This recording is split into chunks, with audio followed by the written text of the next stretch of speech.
Hola, mi nombre es María José, soy estudiante de Pedagogía Básica de la Universidad Católica del Maule y en este video voy a hacer un análisis crítico sobre el artículo llamado Mujer y Sexualidad en el Occidente Medieval, Orígenes Cristianos, de don Luis Rojas Donat.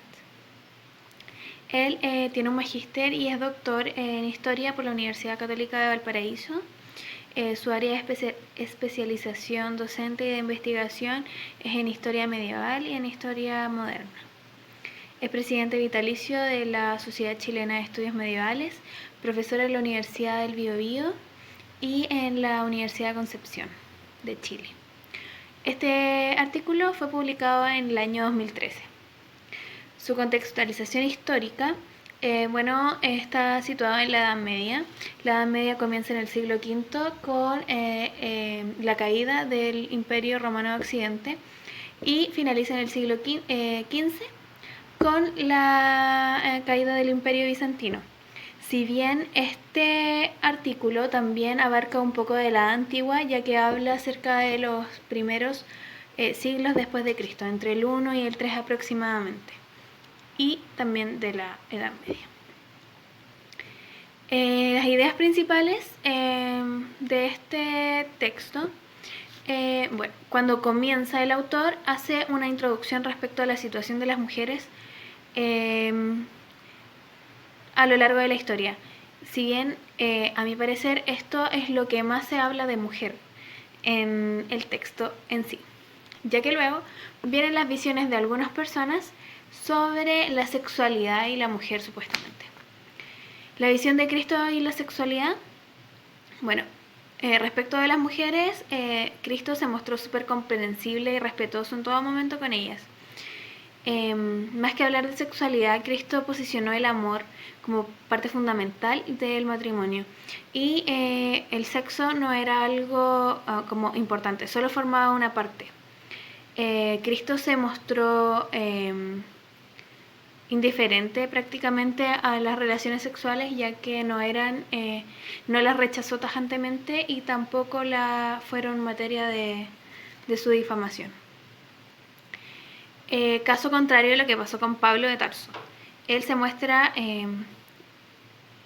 firmemente rechazando las relaciones sexuales, el sexo en sí, y lo considera una gran fuente de pecado, que incluso lo comparó con un asesinato.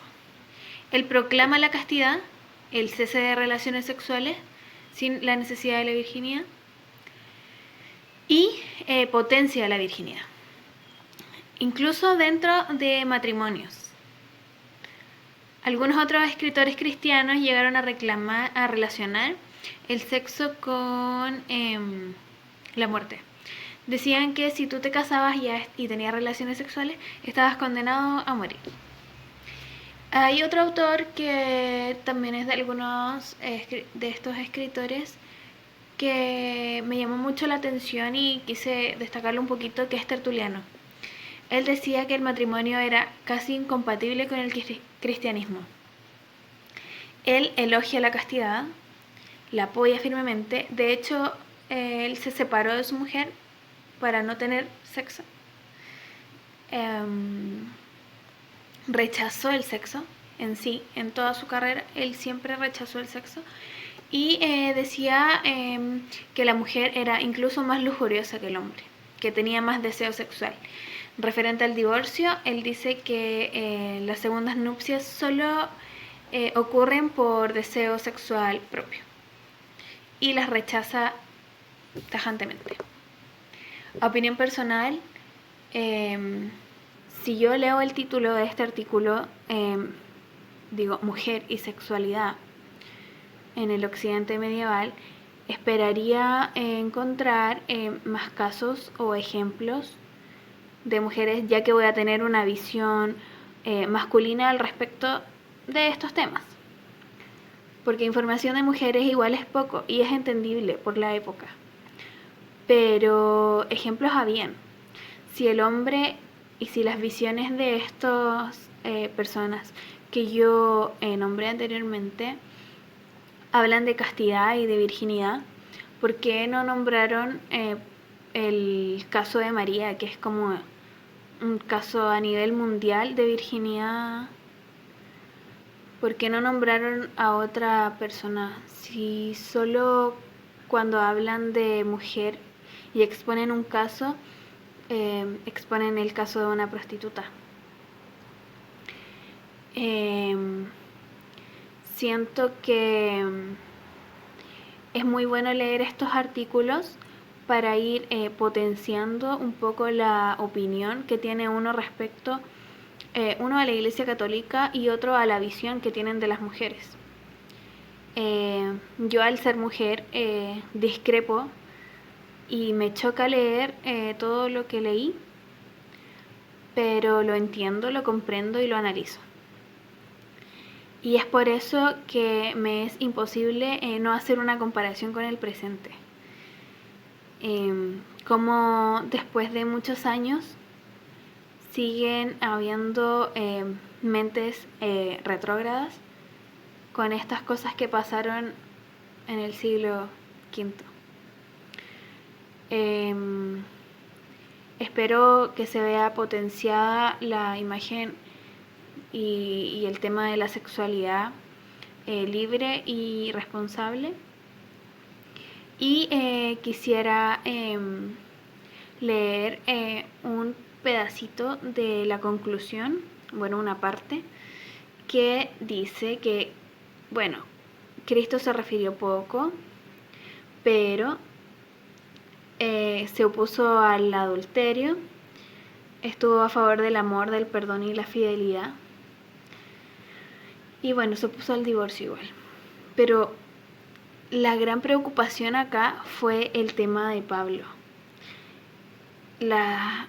Su gran rechazo a las cuestiones sexuales y el por qué se cree que las reflexiones de él influyeron enormemente en las reflexiones teológicas de los padres de la Iglesia, quienes profundizaron su rechazo a la sexualidad, incluso conyugal, y corroboraron la minusvaloración de la mujer. Eso. A continuación vamos a comentar el documento leído que es Mujer y Sexualidad en el Occidente Medieval con orígenes cristianos, el cual se sitúa en la Edad Media, que es un periodo histórico posterior a la Edad Antigua y anterior a la Edad Moderna, que comprende desde fines del siglo V hasta el siglo XV. Su autor es Luis Rojas Donat, quien es académico del Departamento de las Ciencias Sociales en la Universidad de Valparaíso, es licenciado en Historia por la Universidad Católica de Valparaíso, cuenta con magíster y doctorado en la universidad ya mencionada y su área de especialización es docente e investigador en Historia Universal, Medieval y Moderna. Para comprender un poquito más de qué trata el texto, nos vamos a centrar en algunas ideas principales. Para partir hay que saber que desde un comienzo la sexualidad occidental tiene su origen en la tradición judía y griega. El cristianismo es su antecedente más cercano y el de mayor incidencia, no interesándose mucho por la sexualidad. Pero, a pesar de todo esto, Cristo fue innovador en este campo y se dio la oportunidad de conocer un poquito más y poder hablar sobre sexualidad. Pero sin embargo, el apóstol Pablo, al estar netamente en desacuerdo con todas estas ideas de la sexualidad, miró la sexualidad con un cierto desprecio y de este mismo modo mira con desprecio y como objeto a la mujer, influyendo poderosamente en la reflexión teológica de la Iglesia, ya que quienes profundizaron su rechazo a la sexualidad, incluso la conyugal, y corroboraron la minusvalorización de la mujer.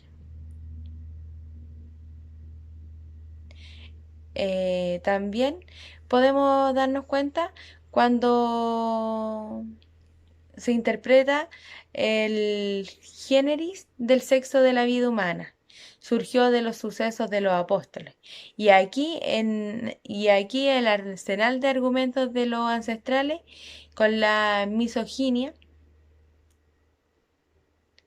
que ha acompañado a la historia occidental, que es veleidosa, lúbrica, dependiente, parlanchina, desobediente. La mujer y con ellas la sexualidad se convierten prácticamente en una fuente de pecado.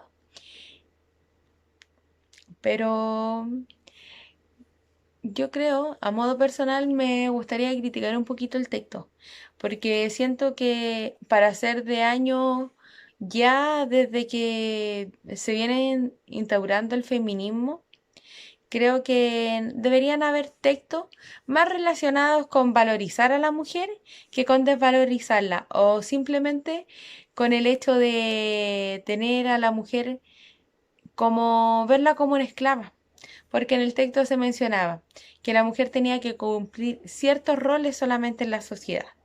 Pero ¿por qué la mujer no podía ser bien mirada, ella y su sexualidad? Porque tanto hombres como mujeres somos nosotros y nuestra sexualidad. Quizás la persona tiene un mal contexto de sexualidad y relaciona sexualidad con sexo, pero yo creo que es un todo. Y por eso me gustaría que el autor fuera un poquito más moderno en este sentido y hubiese hecho un contraste entre lo mal mirada que fue la mujer y lo bien mirada que puede llegar a ser. Porque en especial, si yo leo un texto así, lo podría leer hasta la mitad y no me van a dar ganas de seguir leyendo. Porque sé que todo el rato se va a criticar, desvalorizar a la mujer. Y creo que no es sano. Porque si bien recordamos, la mujer día a día va cumpliendo un rol importante en la sociedad que se debería recargar. También lo notamos, lo noto al menos, en las fuentes bibliográficas, porque al revisarlas, con solo verlas, nos podemos dar que son páginas que muchas veces dicen como antifeminismo, anti mujer en la modernidad. Y cuando nos vamos a un poquito a revisar las fuentes para ver de qué tratan, si también es lo mismo, solamente el autor saca algunas ideas principales, me doy cuenta que son textos que cada vez desprecian más a la mujer. Y no sé, a mi modo personal creo que no fue grato leerlo, porque también se podían haber quedado solamente con la idea de que Cristo quiso aceptar el rol fundamental que cumple la mujer tanto antes como ahora. Si bien ahora es más bien mirado y más valorizado, antes quizá era mucho más importante, pero no se valorizaba. Y por último, también el vocabulario, que muchas veces el texto tenía palabras que son difíciles de comprender. Quizá una adaptación con un vocabulario un poquito mejor o más entendible, porque claro, uno tenía que leerlo y buscar las palabras, ver lo que significaba.